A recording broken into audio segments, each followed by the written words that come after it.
So I want to talk quickly about what Heliogen is.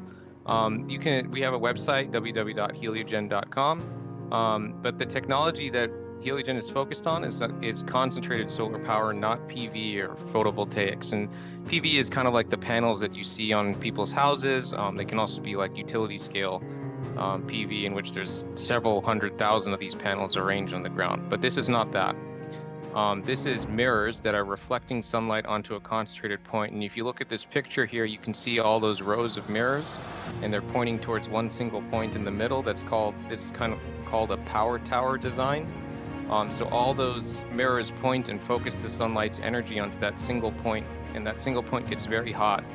Then there's some kind of fluid inside the power tower. The fluid can vary, but for the very beginning of CSP, it was water.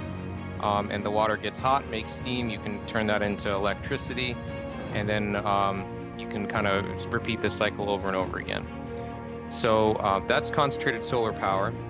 And so the difference is, of course, the mirrors are turning the sunlight's energy into heat, and then it goes into electricity or whatever other product, whereas PV just goes straight from sunlight to electricity. So this technology, concentrated solar power, is older than PV, but it hasn't achieved the same success as PV. Right now, when you think solar, you think PV.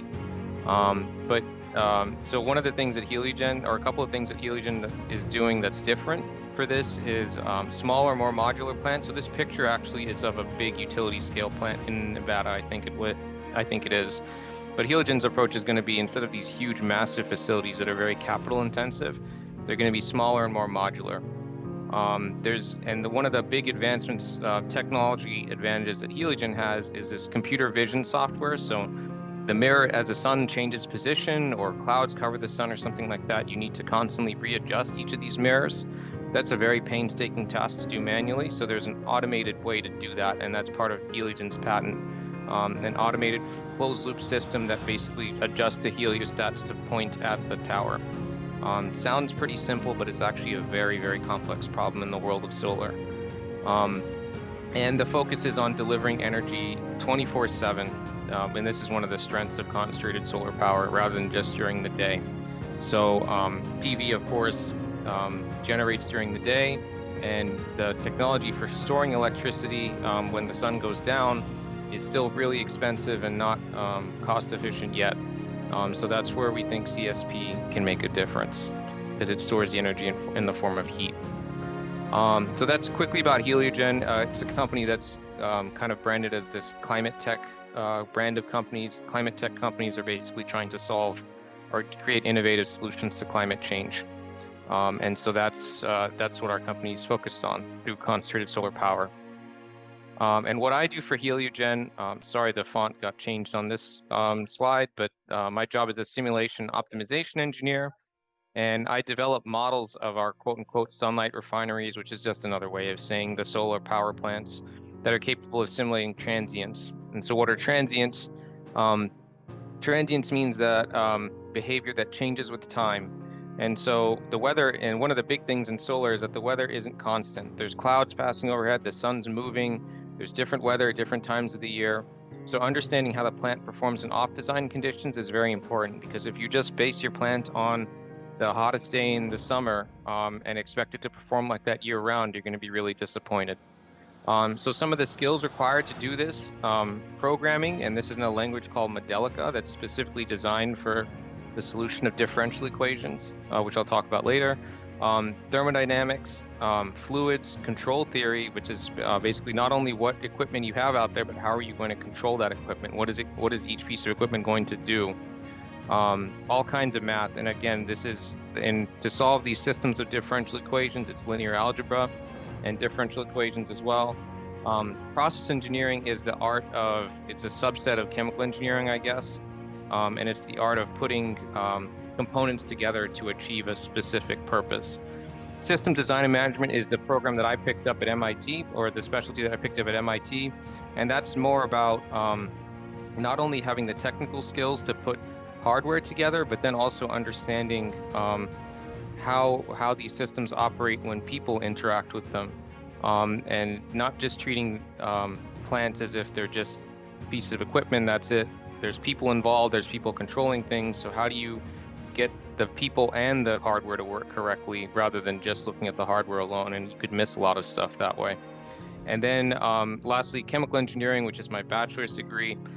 So in the future, we're going to be doing a little bit more of reactions and kinetics, especially as we get into electrolyzers. But right now, just relying on the thermodynamics and the fluids part of it. And so that was the main part of the presentation. Oh, sorry. There was a little animation that I wanted to show here. This is basically a demonstration of the transient. You can see how, and I won't go into the detail here, but you can see how things are changing over time here. And so that's it. I left a lot of stuff intentionally vague so to invite questions, because I know there's going to be a lot of points at which you can ask questions. So I really welcome them, especially tough questions. I don't mind fielding those. And please go ahead. Hi, thank you for that great presentation. Now we'll move on to the Q&A. For our first question, what inspired you to find ways to use technology to solve the growing problem of climate change? Yeah, this is actually something that I wanted to do from way far back. Actually, one of my essays that I wrote for college that helped me get in and get the scholarship that I wanted was about fighting climate change.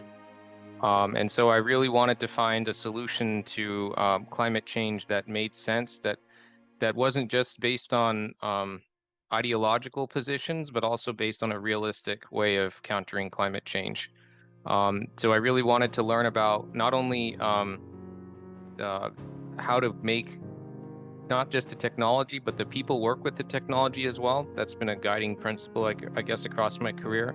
But also, I wanted to be still in touch with the latest developments in energy. So that was going back to MIT was really important for me because it helped me get back into perspective. What are the things that are being researched at colleges and universities today, and help to make them a reality. That's great. So you mentioned that ever since college you've been interested. So throughout your life, who have been your role models? Yeah, I guess everybody always says, but I have to say it too. My parents have been role models for me. My dad is a scientist and really taught me, instilled a love for science in me at a very young age. Now, my dad's a research biologist, so I kind of went a different path. But still, understanding the scientific method, understanding that that science is really important and can be really interesting if you get into the details enough was really important for me. And then when I got into Shell, actually, that's where I kind of really picked up on my own as a chemical engineer. And the person that really did that for me is a person called Norman Lieberman. He writes a series of books about chemical engineering, and I was really lucky because I was a really big fan of his books. And then I realized he was living in the same exact place that I was, so I could just kind of go over to him and visit. And so I visited him quite often. He's a really, really interesting guy, and he's got like a really interesting perspective on everything. And he basically taught me how to become a really good process engineer. And not only did that help me technically, but it helped me advance in my career quite a bit as well, and probably responsible in a large part for those accomplishments that resulted from that interaction. Probably helped me get into MIT later on. So it was really, really critical for my career. So since you mentioned your past and your role models, about the future, uh, what would you envision the future of solar energy to be? That's a really good question. I think solar energy will have its place among a variety of different things that are out there. Number one, the sun isn't everywhere. Although there are ways that we are thinking of to try to transport the energy that we collect in the sun to other places, collect from the sun. So I don't know if anyone's heard this statistic before, but it's something like if you even covered a fraction of the area with, if you even collected a fraction of the energy that's on the Saharan desert right now, you could power the entire world many times over. But the problem is that you can collect the energy there, and how do you get it out to other different places? So the transportability of it is a real big problem. So solar will have a place, and I think as technology grows, it could be even a bigger place as we learn how to transport it. But right now, it's really useful for places in which there's a lot of land that's free, and there's a need for power in remote locations, but that you just don't have the way of getting that power there. Rather than transporting diesel or something like that, which has huge carbon emissions and is not very efficient, very expensive, utility scale solar can do that. I just spoke about utility scale solar. I should probably say residential solar is really cool too in terms of a modular thing. Since I'm not really focused on PV, that's why I didn't mention it first, but PV definitely has a place. So the ability for homes to generate their own power in an efficient manner and potentially store it too in the future creates a really decentralized grid, which can be really, really useful. But yeah, I think solar has its pluses and minuses. The pluses is that it's free, the sun is shining all the time, but the minus is that it requires a lot of land space. So that's why it needs to be in combination with some other things. Okay, so extending from that, in general, how attainable do you see the world at a global scale using renewable resources? Uh, can you, I, can you rephrase the question? Yeah, so do you think renewable resources or renewable sources of energy would be able to replace the the fossil fuels that we're using right now? Oh, yes.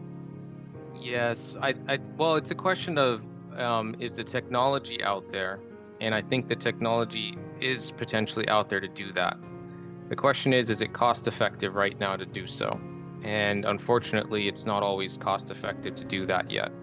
PV, for example, has made great strides in cost. I think you can look up the cost of electricity that comes from, say, coal or something like that versus PV, and you can see that PV beat coal a long time ago, which is why coal is on the way out.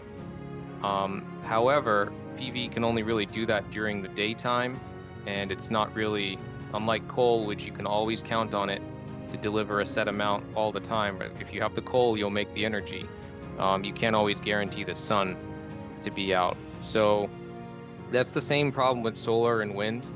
You can't always count on either of them right now, and there's no way to store the power when you don't have wind or you don't have solar. So the technologies for storing this stuff need to improve at the same rate as the technologies for converting the power um, from wind or the sun. And I think once we do that, we'll see a way for renewables to really pass up fossil fuels completely. And then there are, of course, other things that are, out there on the wings that could displace fossil fuels altogether, like fusion, for example. Um, and so that's also areas that you can, those have its pluses and minuses too. Okay, so you mentioned current advancements. So moving back to yourself as a person, Hmm. what life advice would you give to yourself from 15 years ago? 15 years ago, let's see. Okay, so 15 years ago, I would have been in college, right around at the point of in the middle of college, I guess. And what I would do for that um, would be, I think, a consistent theme. If I always ask this question of what would I do if I could go back in time and repeat it. And I think it would be if I could plan better for the future. So plan out my progression. Because when I was in college, I didn't really know what I wanted to do. After that, I made the decision to work at Shell, which was a careful decision that I took. And I can talk about that later too. But I didn't really know what I'd do beyond that.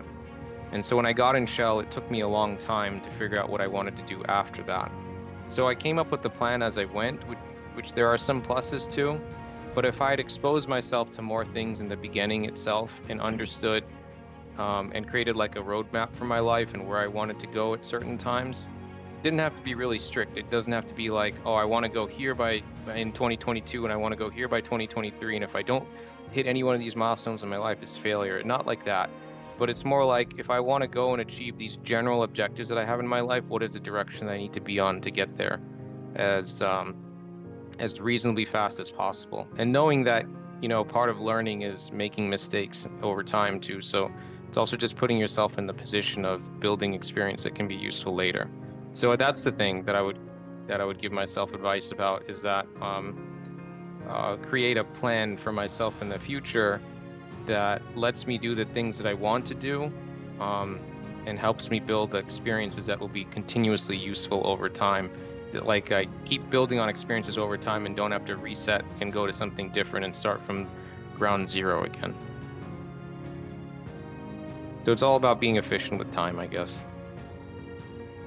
Since you mentioned how experiences help build you as a person, what experiences did you have at Shell that impacted you later down the road? Oh, let's see. I think there are two major ones. One is when I was working with Norman Lieberman and really getting into um, the rapid improvement in technical skills that resulted from me getting in touch with him. That was when I started making some major contributions that kind of supercharged my career itself. So it was then understanding that I had a really big impact. I could achieve a really big impact through technical work, which I didn't. When you just start off at a company and you don't really know what you're capable of, um, seeing that impact clear for the first time was really important. The second thing is right at the end of my time at Shell, I took on a job going from an engineer to a manager. So I actually had 4 engineers working for me, and that was actually a really valuable experience because again, it was about more than just about dealing with hardware. It was about dealing with people too and figuring out how to help people accomplish what they wanted to, help people accomplish their own goals. And by doing so, you kind of get better at your own skill at helping other people too. So I consider myself kind of like or the thing that I was trying to achieve was a force multiplier, so to speak. So basically, the people that were working for me could do more things. They could achieve more things because I was helping them behind the scenes. And that's when I realized that I wanted to go into technical management and not just stay an engineer that didn't have people working for them my entire life. So that was a really important choice to stay as an individual contributor versus going to trying out management and then realizing that I like management, technical management. That's great. So, what inspired you to change your career path from working at Shell to going to MIT? Yeah. So that was a really it was a little bit of a tough choice for me, but I'd always wanted to go to a place like MIT, so maybe it wasn't that difficult.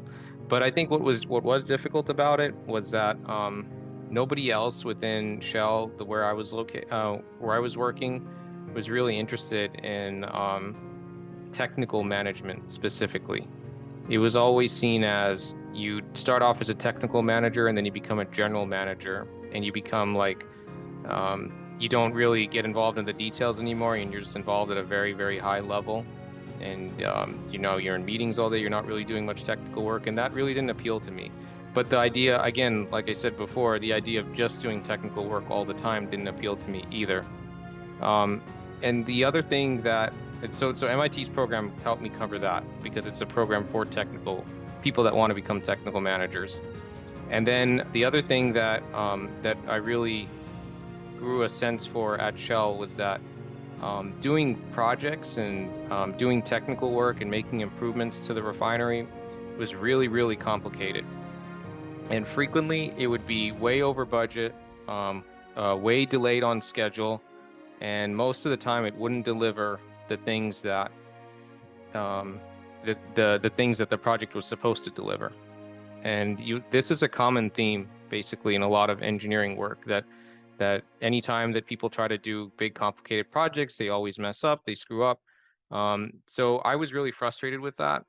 And I was thinking, there's got to be a better way. There's got to be a smarter way to go about building and designing big engineering systems that work and deliver these big objectives like sequestering millions, I mean, not sequestering, but eliminating the need to emit millions of tons of CO2 to the atmosphere per year. And so that's what I went to MIT for. That's why I went to MIT.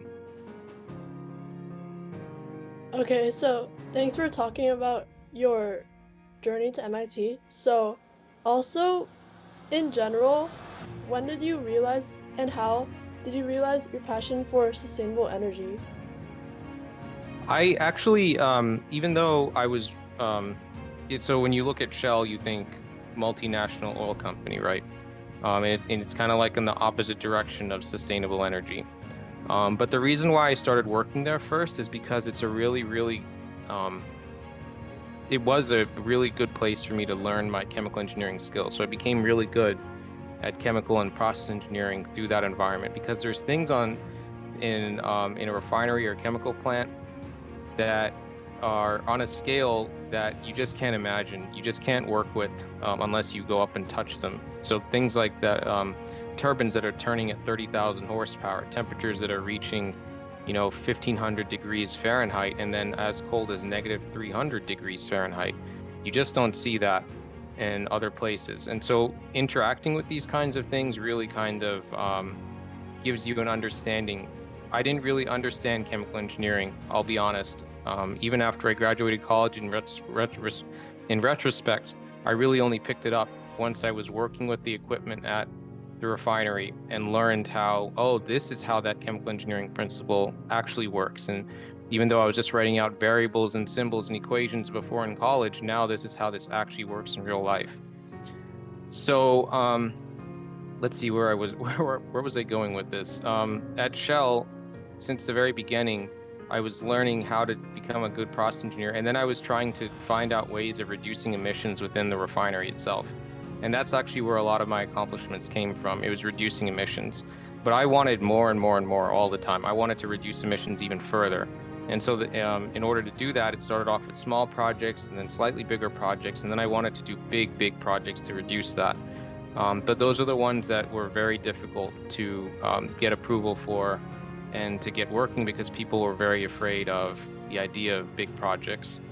And so that's kind of I've always been interested in sustainable energy. I've just worked at it a different path.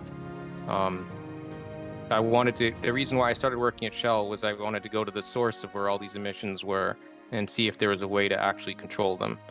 And so that's what I kind of picked up the intuition for when I was there. Thanks for talking about your reasons for choosing to go into sustainable energy. So, from the perspective of a high schooler, what life tips would you give high schoolers who want to go into that same field of sustainable technology? Yeah, I think for one, oh wow, I have a lot. I need to make sure that I get all these across. They might come across a little disjointed. But the first thing is, I think high schoolers today have a really big advantage because when I was in high school, sustainable energy wasn't really a thing. And it wasn't really, there weren't places that you could go that were sustainable energy was being done at a large scale. And now people, you can see that. You can go visit these places, massive wind farms, massive solar plants. So the places where and I wanted to cover this point actually that I forgot in the previous thing. I told you that refineries and chemical plants are a great place to learn how to be a chemical engineer, and that is true. But that's also because there weren't any sustainable energy places to do that at that scale at that time. But now I think there are places like that. Places like Heliogen, for example, and even if you don't work for Heliogen, there's like there's a fusion startup that came out of MIT that's located here in Massachusetts. And they're actually building a fusion plant. So if you were interested in that, you can go see it instead of it just working on paper. I guess the point is that you can now go and see a lot of things. You can expose yourself to all different kinds of technologies that are being done at massive scales that haven't been done before. And you can really broaden your horizons and figure out which ones you like. rather than just saying, I'm just going to go and I'm going to try to figure out on my own. No, you can take the time and go look at it now. You can think, does this really interest me or does it not? So that's one piece of advice that I have. So go look at all these sustainable energy technologies out there, these big deployments of this stuff, and go see it. Go see if there's particular areas about it that are interesting to you. Even within solar power, there's so many things. Do you like to do residential solar power, like panels on the house kind of thing? Or do you like to do utility scale solar power? And then if you like to do utility scale power, do you like the concentrated solar power method of shining light and making a point really hot? Or do you like PV, in which you're converting sunlight directly into electricity? Are you interested in the storage of electricity, or are you interested in creating other things other than electricity? For example, green hydrogen, or even steam, for example. Instead of people wanting electricity, they might want steam for industrial power plants. So there's so many different things to go explore now. It's just such a better landscape compared to when I was in school. So that's one thing. Let's see. The second thing is the reason why I picked chemical engineering is because it's actually a really simple reason. In high school, I liked and I was good at chemistry and math. And then I went and picked my major in college that was based on the things that I liked. So even in high school itself, you can go and pick out things that you feel an affinity towards. Try to get involved in competitions and things like that. There are so many programs that are doing outreach for high school students and just all these different competitions. That's where I really became interested in engineering, and that's where I went. My parents, of course, wanted me to be a doctor, but I wasn't interested in biology in high school, so so yeah, but it's because I had developed a preference for it that I had my own choice, and I didn't just follow what kind of like the normal society role for me would be. Um, Although I guess I'm not too different. I'm still an engineer. So, um, let's see. So, okay, those were two things. Okay, general life advice in terms of colleges too. Colleges are extremely, extremely, extremely different. And so I'm sure you know already, but definitely go visit them. Harvard and MIT might be equally difficult to get into, but Harvard is so very different than MIT. So don't treat them like the same, and go and see them. Even for technical schools between MIT and Caltech, there's a huge, huge difference. Um, yeah, and that's that I can't understate how important it is to really feel like you belong somewhere. That's why I was focused on MIT for a long time, because it had exactly the kind of program and offering that I was looking for culture-wise. Um, yeah. So let's see. Um, I think that's it for right now. But I probably, yeah, as we're talking, there's so many things that are swirling around in my mind right now that I might generate something else. So please go ahead, and maybe if I find another thing, I'll loop back to it.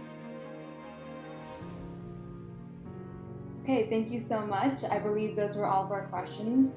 So thank you so much, everyone, for watching our interview with Mr. Rajasekaran. Take care, and we'll see you next time. Thank you.